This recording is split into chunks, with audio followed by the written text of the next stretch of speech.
అదే RTV app వార్తల్ని క్షణాల్లో చదివే అవకాశం ఉంటుంది. ఒక న్యూస్ పేపర్, ఒక టెలివిజన్ ఛానల్ మీ చేతుల్లో ఎప్పుడూ ఉంటాయి. బీఆర్ఎస్ పార్టీ యొక్క వర్కింగ్ ప్రెసిడెంట్ కేటీఆర్ పిలుపు మేరకు ఈరోజు సిద్దిపేట జిల్లా కేంద్రంలోని హౌసింగ్ బోర్డు కాలనీ వద్ద సీఎం రేవంత్ రెడ్డి దిష్టిబొమ్మను కూడా దగ్ధం చేయడం జరిగింది. అందులో భాగంగా మనం చూడొచ్చు విజువల్స్ లో సంబంధించిన బీఆర్ఎస్ శ్రేణులు కూడా సీఎం డౌన్ డౌన్ అంటూ నినాదాలు చేస్తూ దిష్టిబొమ్మను కూడా దగ్ధం చేయడం జరిగింది.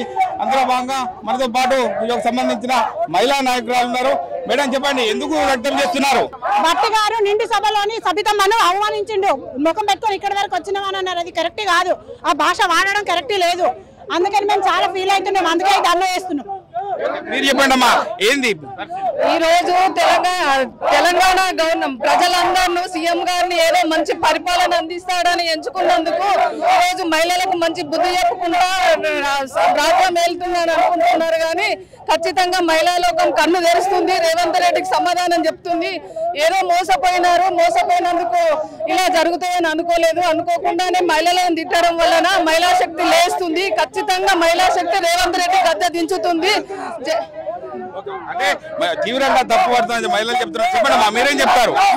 అయితే ఈ రోజు ఇవాళ మహిళలకు విలువ లేకు బస్సులు పెట్టి మహిళలను ఆగం చేసింది. ఇవాళ కూడా ఒక నిండు అసెంబ్లీల ఇవాళ కొంచెం కూడా ఇంకిన జ్ఞానం లేకుండా ఇంత అసభ్యంగా మాట్లాడుతుంటే, భట్టి విక్రమార్కుడు అంత ఘోరంగా మాట్లాడుతుంటే ఇవాళ రేవంత్ రెడ్డి సైలెంట్ గా ఉందంటే రేపు ఇంకా ఏమేమి చూడాలని భయం వస్తుంది. అలాంటప్పుడు ఈ నాయకుడు మాకు వద్దు, ఈ లంగా ఈ దొంగ ఎవరలొద్దు.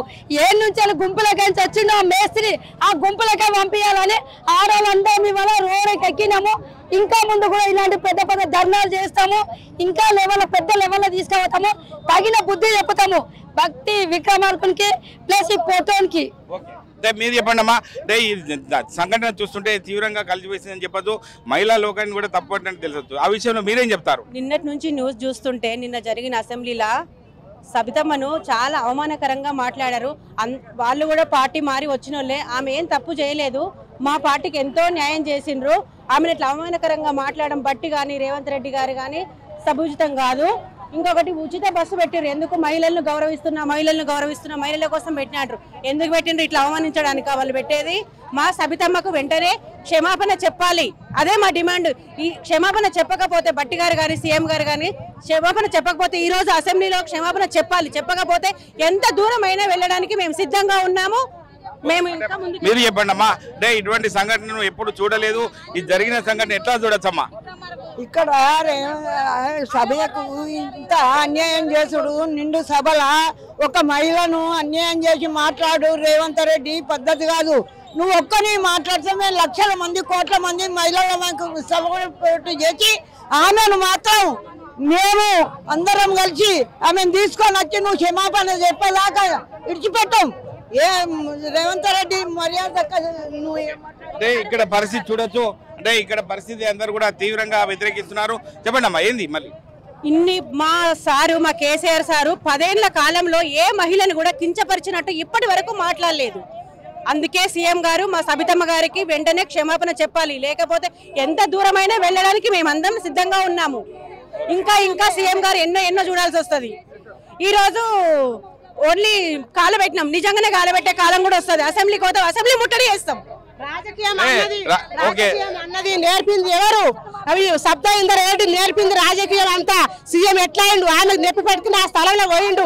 ఇవాళ ఆమె కించపరుస్తాడు, ఒక్క మహిళను కించపరచండు అనుకో, ఆయన కూడా వేరే మాట్లాడుతున్నా గద్ద దించి పార్తాం. ఏమైనా సరే ఏమనుకుంటాడో రేవంత్ రెడ్డి ఖబర్దారు.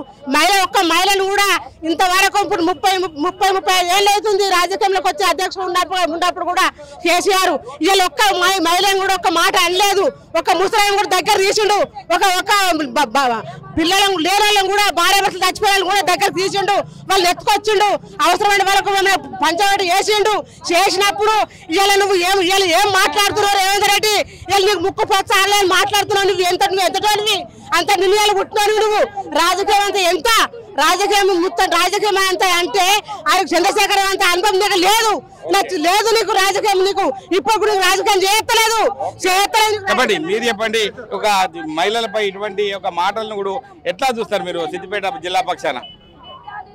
నిన్న శాసనసభలో హక్కుల కోసం ప్రజల వాళ్ళు ఇచ్చినటువంటి వాగ్దానాల కోసం మహిళా శాసనసభ్యులు ప్రశ్నిస్తే మహిళా శాసనసభ్యులను పట్టుకొని ముఖ్యమంత్రి అలా మాట్లాడడం చాలా సిగ్గుచేటు. ఎందుకంటే ఆయన కొత్త ఏం కాదు, తెలుగుదేశం పార్టీలో ఉన్నప్పుడు సోనియా గాంధీని కూడా పేదాలు దయ్యాలు వల్లించిండు. అంటే ఆయన మనస్తత్వమే అటువంటిది. కానీ సమాజం ఒప్పుకోదు కదా. ఒక నిండు శాసనసభ్యలో ఒక ముఖ్యమంత్రి గారు మాట్లాడే మాట ప్రజలకు నచ్చే విధంగా ఉండాలి. కానీ మహిళా శాసనసభ్యులు పట్టుకొని అలా మాట్లాడడం సిగ్గుచేటు. ఇప్పటికైనా కానీ ముఖ్యమంత్రి గారు మహిళా శాసనసభ్యులకు క్షమాపణ చెప్పాలి. ఏదైతే ఆనాడు మేనిఫెస్టోలో మహిళలకు ఏదైతే చేస్తా అన్నారో దాని గురించి కంపల్సరీ ప్రశ్నిస్తారు. శాసనసభ ఉన్నదే ప్రశ్నించడానికి, అడగడానికి, హక్కులు సాధించుకోవడానికే శాసనసభ ఉంటుంది. కాబట్టి శాసనసభలో అలాంటి ముఖ్యమంత్రి గారు, ఉప ముఖ్యమంత్రి గారు అట్లా మాట్లాడడం సిగ్గుచేటు. ఇప్పటికైనా ఆ మహిళా శాసనసభ్యులకు ముఖ్యమంత్రి గారు, ఉప ముఖ్యమంత్రి గారు క్షమాపణ చెప్పాలని కూడా ఈ సందర్భంగా కోరుతా ఉన్నాం. ఇటువంటిది ఎప్పుడు కూడా మళ్ళీ పునరావృతం కావద్దు. ఎందుకంటే ఈనాడు మహిళలకు ఉచిత బస్సు అన్నావు, నీ గౌరవం ఇదేనా? ఇక అందు గురించి దయచేసి ఇప్పటికైనా క్షమాపణ చెప్పాలని కోరుతా ఉన్నాం. అంటే ఇచ్చిన గ్యారంటీలను కూడా ఇప్పటి వరకు నెరవేర్చకపోవడం తీవ్రంగా తప్పుపడుతున్నాం. ఒక మహిళా ఎమ్మెల్యేపై ఇటువంటి చేయడం చాలా ఇబ్బందికరం అని చెప్పి స్థానికంగా ఉన్నటువంటి బీఆర్ఎస్ పార్టీ మహిళలు కూడా చెప్పడం జరుగుతుంది. కెమెరామెన్ నెల్లూరుతో మహేష్, RTV, సిద్దిపేట జిల్లా. మరిన్ని వీడియోస్ కోసం ఛానల్ ని సబ్స్క్రైబ్ చేయండి. లేటెస్ట్ అప్డేట్స్ కోసం వాట్సాప్ ఛానల్ ని ఫాలో చేయండి. అండ్ లింక్ డిస్క్రిప్షన్ లో ఉంది.